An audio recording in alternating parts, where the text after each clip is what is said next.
If you love Baltimore sports, you'll love WNST.net.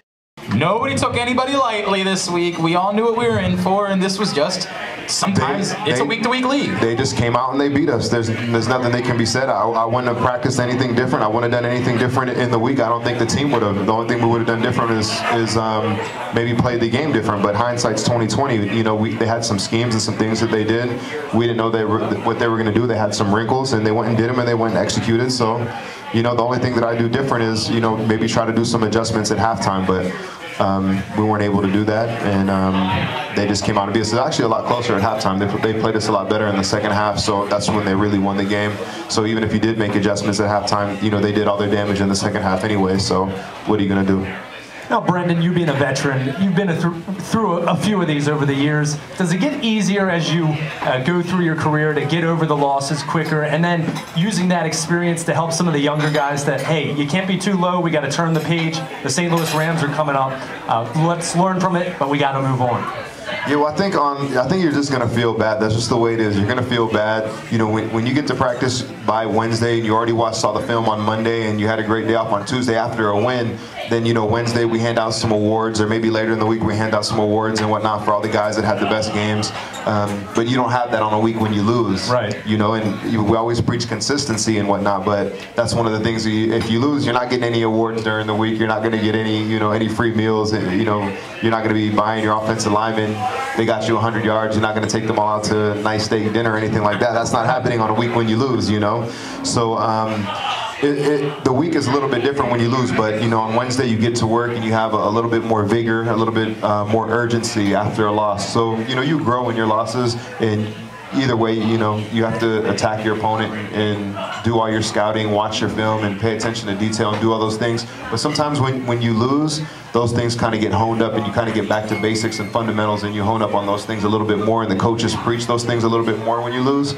So it's going to be a good week. I'm looking forward to this week against the Rams, and, you know, we get to watch them tonight. So we have a one-day advantage on them. We get to watch them tonight and see what they do. And so I don't think teams come to they're not as sharp. They have 1 day less recovery after a Monday night game, so they have a disadvantage. You know, the only advantage they have is it's going to be a home game. But I think our guys are going to be fresher. We're going to watch them tonight, and we're going to have a good show on Sunday at 4 o'clock. I promise we're not going to dwell on this. I promise. We're going to have some fun tonight. Then what else are we going to talk about? All right. Well, at some point I'm sure we'll talk about shaving our legs or something like that. But I mean, if you want to increase your sexy, you might want to shave your legs and shave some other body parts and whatnot, and your girl might love you a little bit more. You never know. Try it. I'm just saying. I don't think that's possible, by the way. I don't think I can get sexier. Yeah, it's possible. The bar is set pretty low, Glenn. Anyway. You know, like there's those Hondas that, you know, you just get the Honda and it's off the lot. You're like a Honda off the lot right now. But then there's those guys that all of a sudden they put nitrous in the Honda, they put some rims on, all of a sudden the Honda's as fast as a Ferrari. So you never know, you might upgrade yourself a little bit, you know what I'm saying? It might help you. I'm really kind of feeling that. Now you got me dejected. I don't like this. I know, you see how I flipped the script? You know, I came in here low self-esteem, now I feel good and you feel bad. Yeah, that's called deflecting. All right, take us inside a locker room. I'm just going to talk bad about other people so I feel better about myself. My self-esteem's kind of low today. That's what you're here for. I might have lost the Titans yesterday, but how much body fat do I have? At least you got double digits, right? That's a good thing. The more the better in America. Jeez. All right, let me go back. Take us inside a locker room after a loss. Those of us that can't be in there, what is it? Who's talking? Who says something? At the end of a game like that, what's the atmosphere like? And who is it? Does anybody step up and say anything at that moment? I mean, I think if you're a real responsible person, you're gonna look in the mirror. You're not really gonna start talking and hooting and hollering. Like for me, everything always starts with me. It starts with Brendan Ayanbadejo first. I look in the mirror. I see what can I do better. What could I have done? And I'm a positive person. The cup is always half full for me. So I try to tell guys, oh, you still did a good job, or you did this, you did that. More of a positive thing. You know, I'm not gonna really critique and say, oh, you did this wrong to anybody. And I think that's what a lot of our guys do. We're a team. I mean, like every team, we work on positive energy and emotion and whatnot. So, you know, on a loss, I think most people are kind of quiet and kind of look within. And we're not so much a team that points fingers. You know, there's going to be some adjustments and some critiquing and some things that need to be getting done. But that's the coach's job to do that. You know, and if you're a real responsible person, and you're going to look within yourself and make the adjustments that you have to do so you can be the best teammate that you can be. What adjustments do you need? I saw a lot of Brendan Ayanbadejo on the defensive side of the ball yesterday. I feel like, and I'm just guessing, a few more snaps than usual yesterday. No, it's about the same. Okay. I think I played 20 snaps on defense. We had 70 this game, and we had 60 or 50 last game. I played 20 both games. Okay. And for me, what could I do better? I really wasn't in any pressure packages. My job was more just to man up the running back man-to-man, so he couldn't do his thing and get loose. And we thought it was going to be a screen game and a check down game to Chris Johnson. So my job was just to keep him in the pocket and not let him get loose.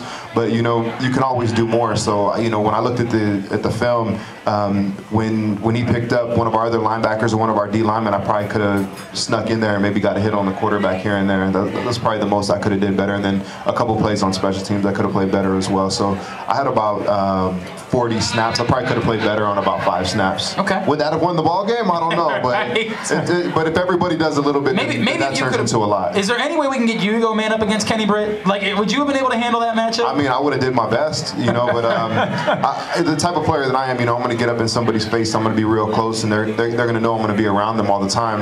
Now, if you're playing cornerback and you're playing cover 2 or you're playing cover 4, depending on what it is, certain times you can step up and be physical in cover 2 or man-to-man. But if it's cover 4 or cover 3, then you're going to kind of be more deep and more off. So, but if I would have went out there, I would have given my best shot. I was actually out at corner 2 times for 2 plays. One time a running back went out there and he played wide out, and then one time a tight end did it, and I stuck him pretty good. I was pretty happy with my performance. Yeah, there we go. 2 for 2.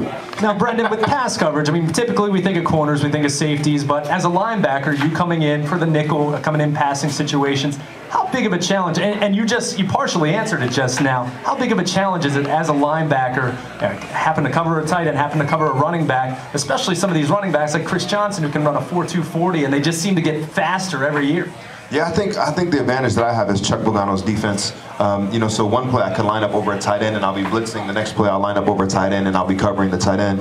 And then also different tools or techniques that I use is sometimes I have outside leverage, sometimes I have inside leverage, and sometimes I get to bump him and I'll have him only if he comes inside. Someone else will have him outside. So there's different techniques and different tools I have, and you have to be able to know where your help is at all times on the field. And my 4th year in the defense, I pretty much know those things for the most part on all the plays. So for me, fortunately, we have a scheme that allows me to have the freedom, and I do different things. You can't always get a beat on what I'm going to do or how I'm going to cover you, or if I'm blitzing, or if I'm in coverage, or if it's zone, or if it's man. So I try to make some things look the same. Sometimes I'll try to show a blitz and it's really coverage. Sometimes I'll try to show coverage, it's really a blitz. So those are kind of the tools and the techniques that we have on the defensive side of the ball, and everybody has those. Right. Not everybody uses them. In some plays, you want every play to look the same, and so luckily for me, I have it a little bit easier than most linebackers. Now, there's other schemes and other teams, and they do different things, and